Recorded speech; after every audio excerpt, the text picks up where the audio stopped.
Pessoal, bom dia! Espero que vocês estejam se cuidando durante este período de coronavírus. Pessoal, isto é sério. Pessoas estão morrendo. Tomem cuidado, não brinquem com isso. Não sejam portadores desta doença. Você pode até dizer assim: ah, eu não tenho idade, o que é uma mentira. Existem pessoas morrendo de todas as idades. Eu não tenho idade, eu não faço parte do grupo. Mas você pode transmitir para outros, para sua mãe, para o seu pai, para os seus avós, para outras pessoas. Não queira ser vítima e não queira vitimar outras, tá?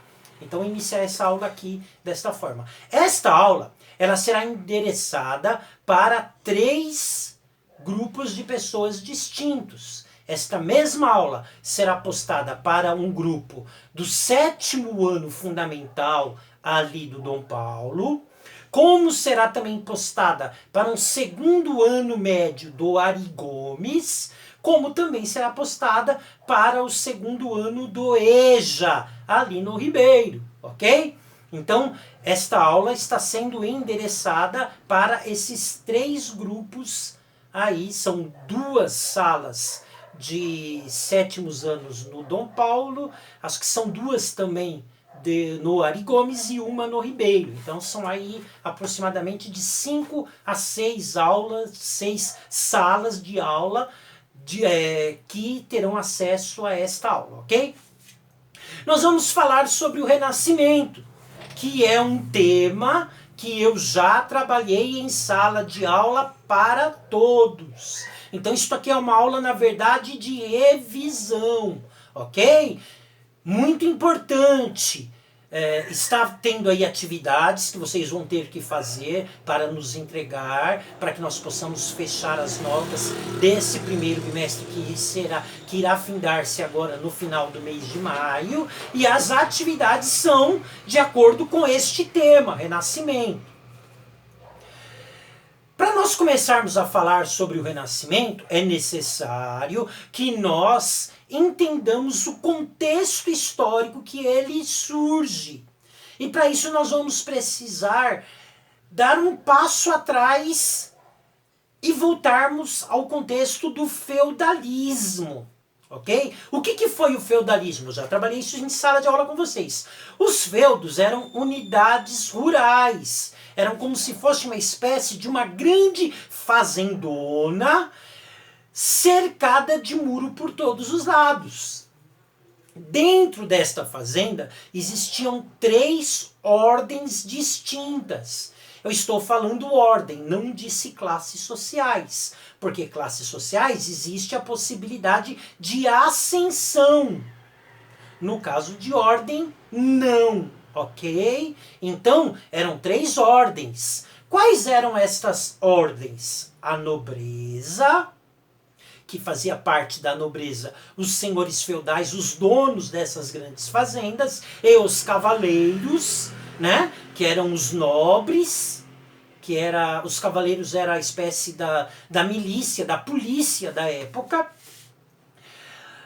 Existia também o clero, que era a Igreja Católica, que é a instituição mais poderosa do período, ela que governa este período feudal, chamado também de Idade Medieval. Daqui a pouco eu vou falar sobre como que é dividida a história. E existia também o grupo dos cavaleiros, a ordem social dos camponeses, que eram aqueles que trabalhavam na terra, ok? O sistema que perdurou durante o período medieval é o sistema de servidão. Então, como que funcionava? O senhor feudal, o dono das terras, ele pegava um determinado lote, um pequeno lote, cedia para o servo, para que o servo trabalhasse naquelas terras. Sendo que ao final, no período da colheita, o servo tinha que entregar para o senhor feudal, através de taxas e impostos, a maior parte de sua produção. E ele ficava com uma pequena parte para ele, né? Quais os direitos que este servo tinha ao adquirir esta terra? Ele tinha 3 direitos, por isso que nós chamamos de servidão. Não é uma escravidão. O escravo não tem direito algum. O servo tinha pelo menos 3 direitos. Quais direitos que ele tinha? Ele tinha direito de moradia, porque ele morava neste lote que ele recebeu, que foi cedido a ele pelo senhor feudal. Ele também tinha direito à segurança, porque os cavaleiros guardavam a sua segurança. E ele tinha direito também à alimentação, porque ele ficava com uma parte daquilo que ele produzia. Tá? Então, o servo tinha direito a essas três coisas. A maior instituição dessa época é a Igreja Católica. Por quê? Porque o feudo eram pequenas unidades territoriais, pequenas ou grandes fazendas, né? Grandes fazendas, mas não existia um poder centralizado. Cada senhor feudal mandava no seu próprio feudo, não havia um poder que abarcasse a todos, e o que vai garantir a identidade, digamos assim, o que vai de uma certa forma dar uma unificação seria a questão religiosa. Portanto, quem está, entre aspas, governando neste período, a maior autoridade do período é a Igreja Católica. Então nós estamos falando de uma sociedade extremamente arcaica, com um pensamento religioso, onde quem toma conta do conhecimento é a Igreja Católica, então é ela que determina o que pode e o que não pode ser lido, é ela que está dominando este período que nós chamamos de Idade Medieval ou feudalismo. A história, para facilitar a sua interpretação e o seu estudo, ela foi dividida em pequenos períodos, né? Em períodos. O primeiro período histórico seria o da pré-história. A pré-história é simplesmente o período anterior à escrita. Tá? Então, pré-história não tem nada a ver com dinossauro, com o surgimento da roda, com o domínio do fogo. Não tem nada a ver com essas coisas que você possa imaginar, como pterodáptero, com ciclo glacial. Tem nada a ver com isso. Pré-história é simplesmente o período anterior ao domínio da escrita. Então aquelas sociedades que não tinham o domínio da escrita, que não registravam através da escrita o que estava acontecendo, né, nós chamamos de sociedade pré-históricas. A escrita vai surgir aproximadamente ali por volta de 3.500 anos antes de Cristo. E aí surge o período histórico, que nós chamamos de história antiga. Então a história antiga, ela vai ali de 3.500 a.C., com o surgimento da escrita, até a queda de Roma, em 476 depois de Cristo.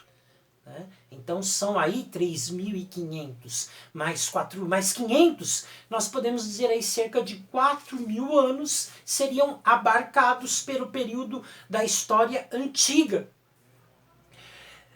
Com a queda de Roma em 476, inicia o período que nós estamos falando agora, que antecede o Renascimento, que é o período medieval. O período medieval vai da queda de Roma em 476, nós vamos arredondar para o ano 500 para facilitar, e vai até por volta também arredondando do ano 1500, quando surge o Renascimento. Então seriam 1000 anos.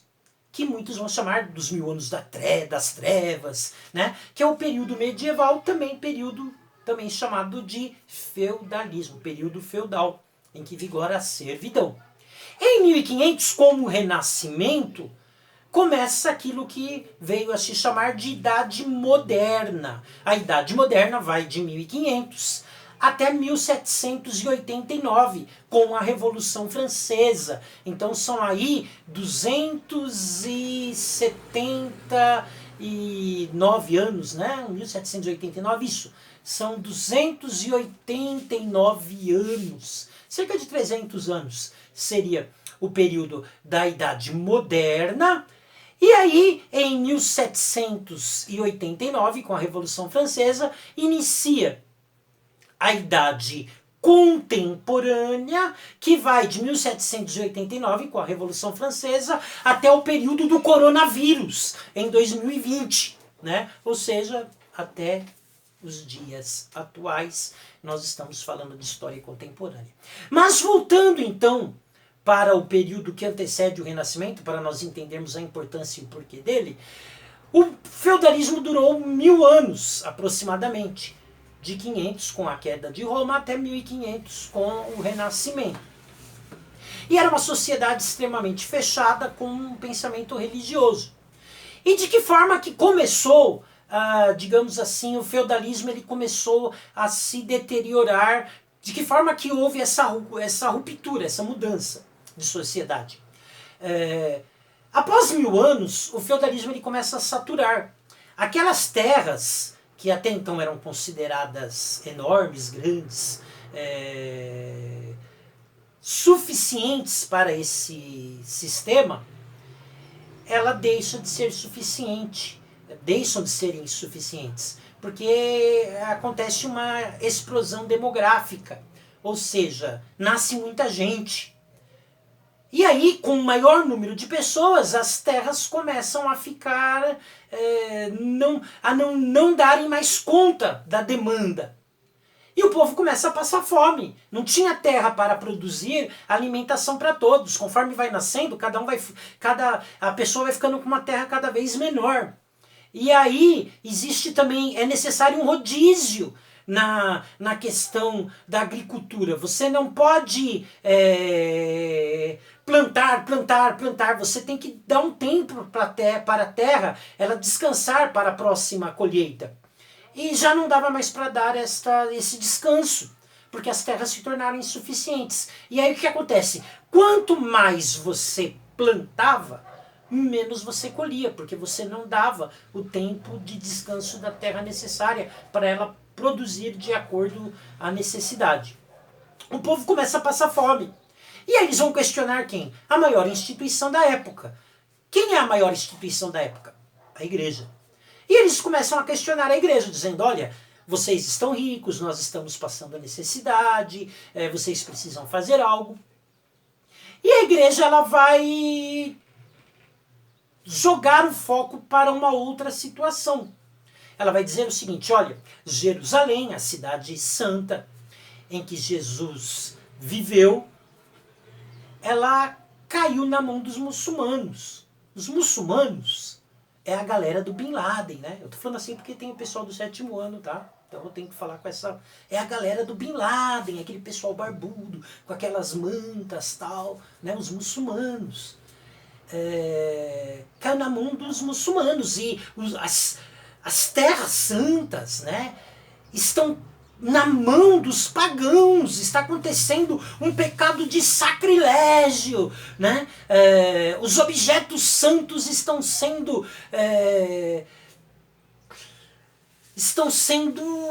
blasfemados.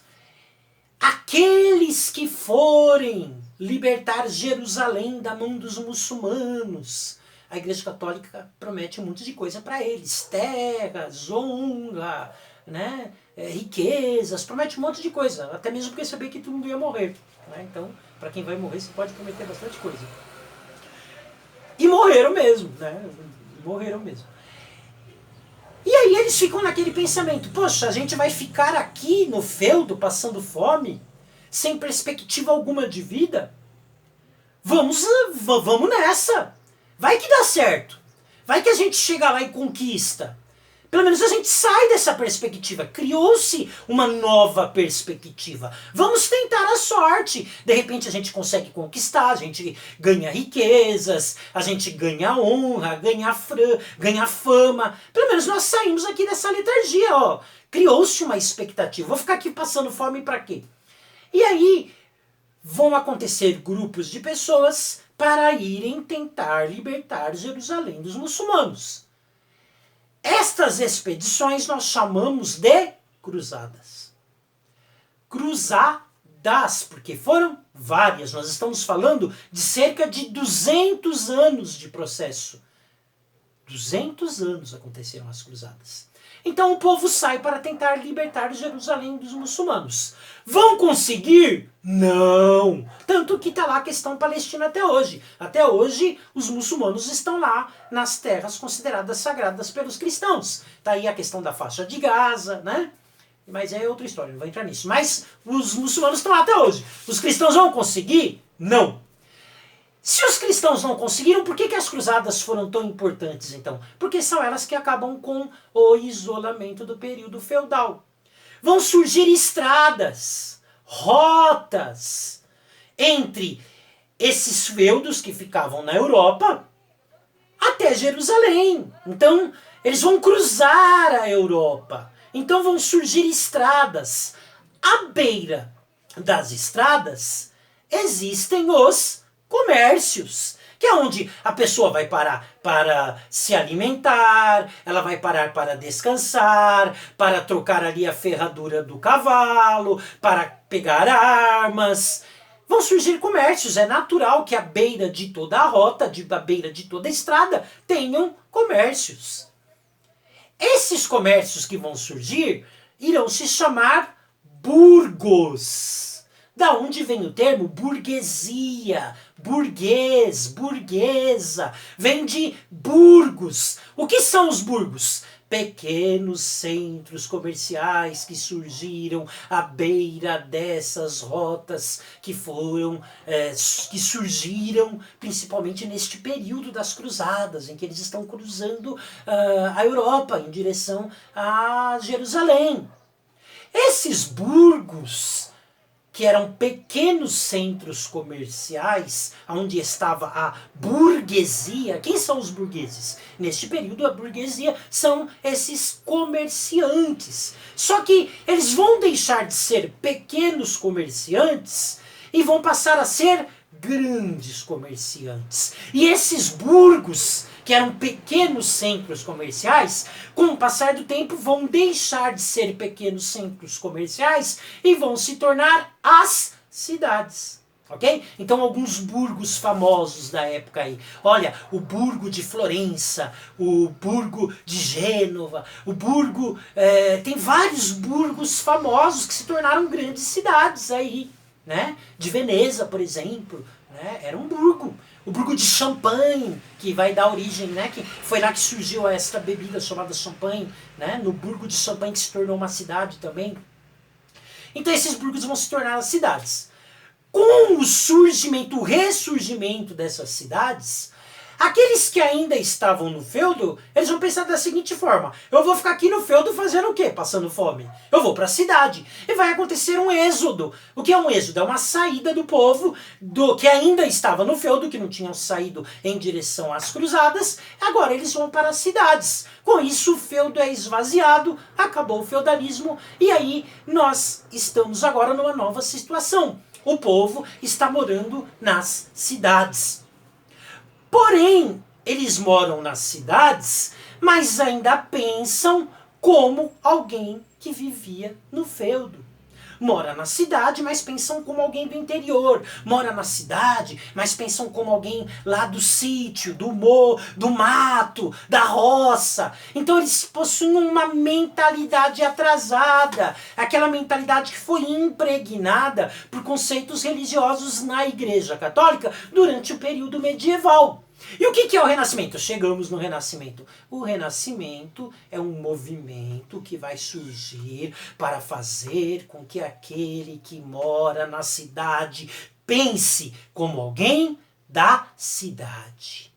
Então, qual que é o objetivo do Renascimento? É mudar a mentalidade das pessoas. É fazer com que elas deixem de ter aquela mentalidade atrasada, antiquada, arcaica, religiosa, e que agora eles passem a ter uma mentalidade moderna, uma mentalidade da cidade, uma mentalidade voltada a novos valores, a novas perspectivas. Então vão surgir um grupo de artistas sendo financiados pela burguesia para que esses valores novos sejam passados para a mentalidade das pessoas. O Renascimento, ele é um movimento sob encomenda da burguesia. Ok? Então existia um interesse por trás do Renascimento. Não é algo fortuito, não é algo aleatório, não é algo que aconteceu por acaso. Não. As obras renascentistas, elas têm um porquê, têm um objetivo. Elas vieram sob encomenda de um grupo, está sendo pago por um grupo que está querendo passar uma mensagem, passar uma nova visão da vida. Por que o termo Renascimento? Vejam bem, eles perceberam que eles precisavam mudar a mentalidade das pessoas, que é aquela mentalidade religiosa. Mas, poxa vida, para que nós vamos criar um pensamento, uma teoria, criar elementos filosóficos novos, se nós já temos um de altíssima qualidade que satisfaz os nossos anseios? Que era o pensamento filosófico grego. Então, os renascentistas, eles vão colocar sobre si mesmo este nome, eles que se autodenominam eles autodenominam dessa forma, eles vão se chamar de renascentistas. É o renascimento. Por que o termo renascimento? Não é nascimento, não está nascendo algo novo, não vai surgir algo novo, não, vai renascer, nós vamos trazer de volta aquilo que estava sendo jogado de lado, que era o quê? O pensamento filosófico greco-romano. Quando a igreja ela é estatizada, ela se torna um estado com Constantino ali no quarto século, a igreja ela passa a monopolizar o conhecimento. E ela coloca como conhecimento possível, como único conhecimento acessível na época, aquilo que está de acordo com seus preceitos bíblicos cristãos. Tudo que ia contrário a este pensamento, que além deste pensamento, eles vão colocar dentro de um saco e vão jogar fora, que é o pensamento filosófico grego. Então a Igreja Católica considerava o pensamento grego espúrio, sujo, pagão. Deveria ser rejeitado. E a Igreja vai rejeitar este pensamento durante todo o período medieval. O que os renascentistas estão fazendo? Eles estão pegando este pensamento que foi rejeitado pela Igreja Católica e fazendo ele renascer. Por isso, o termo renascimento. É o renascimento daquilo que a Igreja considerou sujo, espúrio, podre, pecaminoso, pagão. Nós vamos fazer ele renascer, vamos trazer ele de volta. E o que este pensamento ele diferia do pensamento cristão? Principalmente devido à sua questão humanista, antropocêntrica, o pensamento filosófico greco-romano, grego, misturado com Roma. Nós costumamos brincar na faculdade, nós temos uma brincadeira, nós dizíamos da seguinte forma, que os gregos eram muito bons em pensar e os romanos eram muito bons em fazer. Então o que é o pensamento greco-romano? Roma vai pegar o pensamento grego e colocar em prática.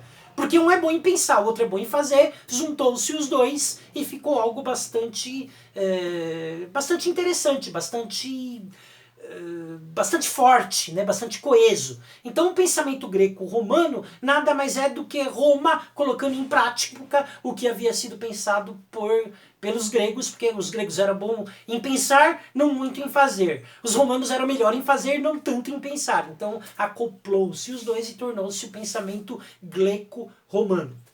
Então é trazer de volta este pensamento, que é um pensamento humanista. Como que eles vão conseguir fazer isto? É interessante, pessoal, nós notarmos, e fique bem claro isto para que não haja engano, que o pensamento renascentista, ele não é um pensamento ateu. Em momento ao momento algum, o renascimento, ele vai questionar a existência de Deus.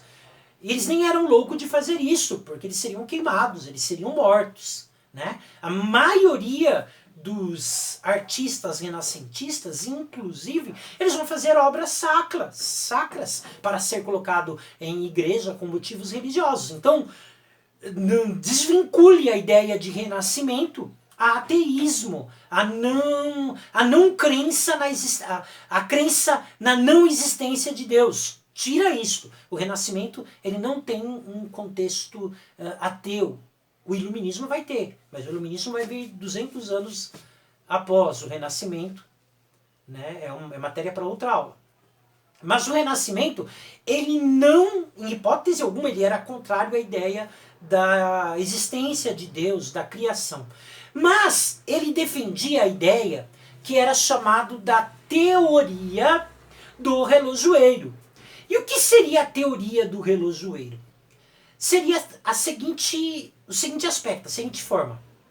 Da mesma forma que o relojoeiro, ele constrói o relógio, né? Então ele vai lá, ele faz o relógio, ele coloca dentro do relógio as peças, as engrenagens necessárias para este relógio funcionar por si próprio. Após ele criar este relógio, ele se afasta do objeto de sua criação e o relógio passa a funcionar de forma autônoma.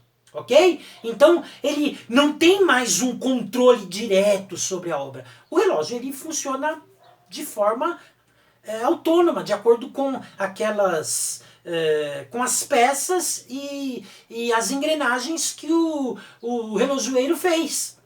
Da mesma forma, teria criado, de acordo com esta ideia, Deus criou o mundo. Então Deus criou o mundo, o renascimento não prega, não defende a ideia da não criação de Deus, eles não defendem esta ideia, eles vão dizer o seguinte, não, Deus criou o mundo. Porém, Deus colocou dentro desta engrenagem, que seria o mundo, que seria o planeta Terra, que seria o universo, ele criou regras, leis, para que este sistema ele funcionasse por si próprio, de forma autônoma. Então Deus deixaria de ter este controle direto ao objeto da sua criação.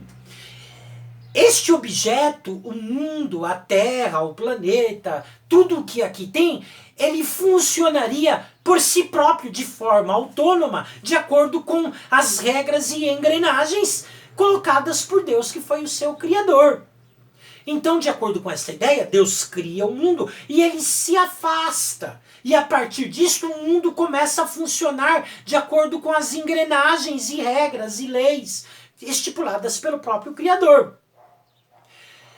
E quem agora passa a ditar, digamos assim, a interferir no mundo criado, é a peça que está lá dentro desta engrenagem. E qual seria esta peça principal que está dentro desta engrenagem criada por Deus, que vai agora ditar o rumo do que acontece neste planeta, neste mundo?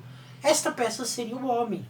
Então, o humanismo, ele não defende que é o homem que é o criador, não existe. Não, ele não defende isso. O humanismo ele defende que o homem foi colocado dentro desta engrenagem chamado mundo, chamado universo, e que ele é a principal obra que interfere no processo que foi colocado em via pelo Criador. Então Deus teria criado o mundo e ele se afastou, como o relojoeiro se afasta do relógio, e agora o relógio, o mundo, funciona por leis próprias, e quem vai estar agora ditando, quem vai estar interferindo as peças do relógio, no caso o homem. Então o humanismo vai dizer o seguinte, olha, a partir de agora, a peça principal do grande relógio é o homem, e seremos nós que deveremos interferir no progresso e na história dele. Então ele tira o foco para a intervenção de Deus, como o agente principal da engrenagem e coloca o foco agora na peça principal da engrenagem, que é o homem.